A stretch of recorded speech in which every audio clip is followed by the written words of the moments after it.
Hey guys, what's going on? Thought I'd do my weekly Bullseye trades update. So if you've been following this series, I've been doing basically trying to put together a track record for Bullseye trades so that people that are thinking about buying it can be like, okay, well, it's pretty clear that those trades worked, those trades didn't work. So very quick introduction. Bullseye Trades is run by Raging Bull, so Jeff Bishop, the co-founder of Raging Bull. Basically, it's their lowest cost, probably highest performing service, for the cost at least, that I've ever seen in the last decade of trading these things. So it's a service I'm super passionate about. That's why I do a video every week about it and show you the trades for every single week. So for the last probably 10 or 15 weeks, we've had just winner after winner after winner after winner after winner. It's been amazing. So this last week we did a trade called BTU. So it was this one. It was calls on BTU. Now, I think on Monday most people decided that basically the market was looking too weak to take any calls. And in Jeff Bishop's overview, so this is what you get on the Monday for the pick. I noticed it came out a bit later, and I think that's because he was watching the market a little bit and kind of not really sure if there's anything good to take. So could tell he was definitely a little hesitant, and he even wrote here, I would be perfectly happy sitting in cash this week and waiting for some volatility to subside. So he's quite thoughtful about how he takes these trades. So one trade a week every Monday morning. It's a swing trade. It lasts about usually 3 or 4 days, sometimes a bit longer. And it looks like on this one, he didn't actually get into it. And I don't think very many people did. I know I didn't, and I'll show you why in a few minutes. But I wanted to make sure that people that are new to Bullseye know what this is. So it's by ragingbull.com. And you can go to here, and here's Bullseye Trades, and you get weekly updates, full due diligence, and you also get basically a live stream by Jeff at 11 o'clock Eastern time, going over in detail, like full detail, what this pick was about and why he was picking it. So it's probably the simplest, yet one of the most effective systems that I've seen in this industry. So the email's pretty straightforward. There's not a lot of detail in it. That's what the 11 o'clock Eastern time sort of live discussions about. So this was his pick, BTU. Coal pick, very weird, interesting. Gives you a brief introduction of why it's been ripping higher. It's his top idea. It's been beaten down. He's really good at this market. He's one of the strongest traders in this market I've seen because he's really good at finding that relative strength, and that's what you notice in all these other picks.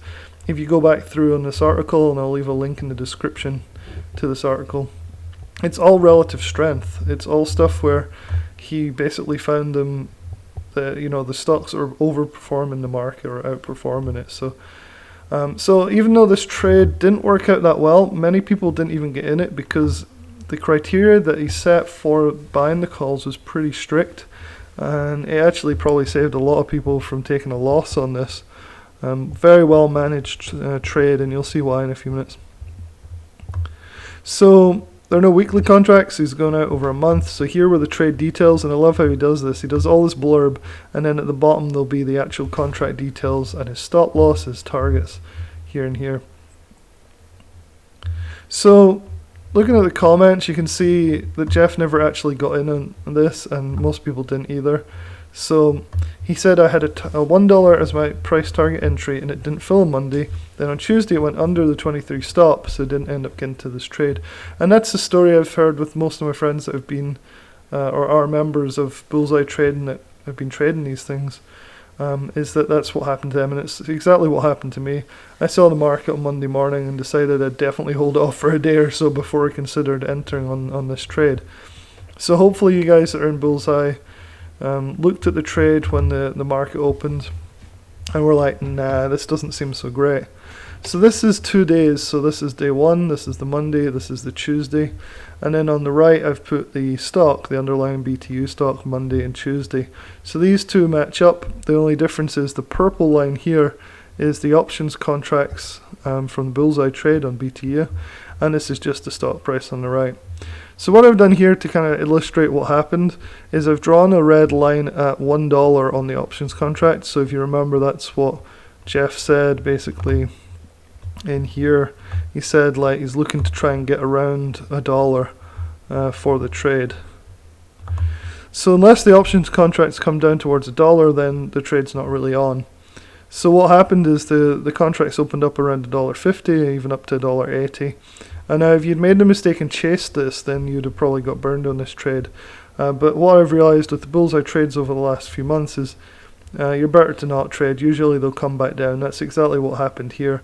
Now you can see here on Tuesday morning we dipped down and we got to almost $1. Still only $1.12 though, so not quite at the buy area, but maybe a few people bought here. I think one guy I was talking to did buy around the $1.12 mark, and then made some money on this little move up, which is good because you can see that the same day, so this is the Tuesday, this is the Tuesday, it actually broke this red line on the underlying, which was Jeff's stop loss. So really this trade was never a go. It never hit the $1 price, you know, for the options, and it didn't do that before it broke the stop loss. So the vast majority of people didn't end up in this trade.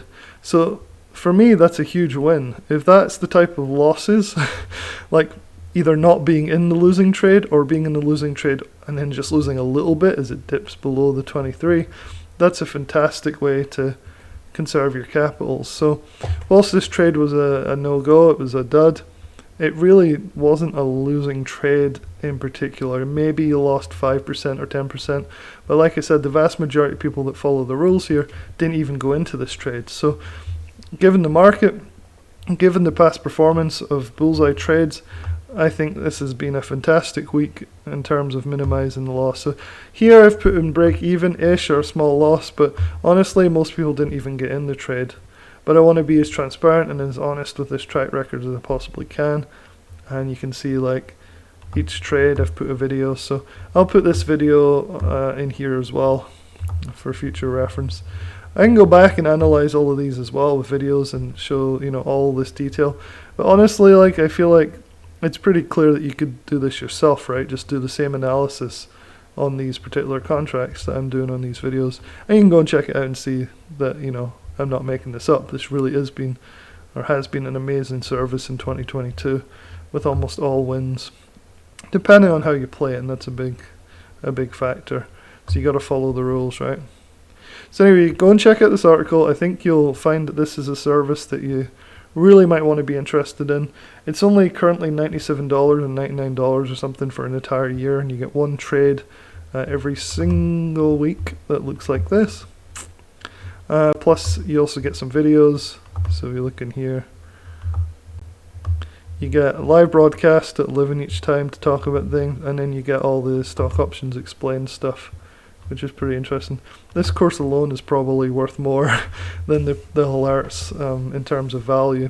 Probably see people selling this for $500, but it's just thrown in here as an extra bonus. So super value.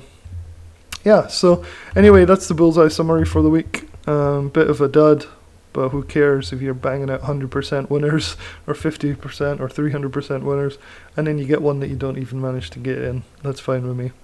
Alright guys, hopefully that's helpful, and I'll talk to you soon.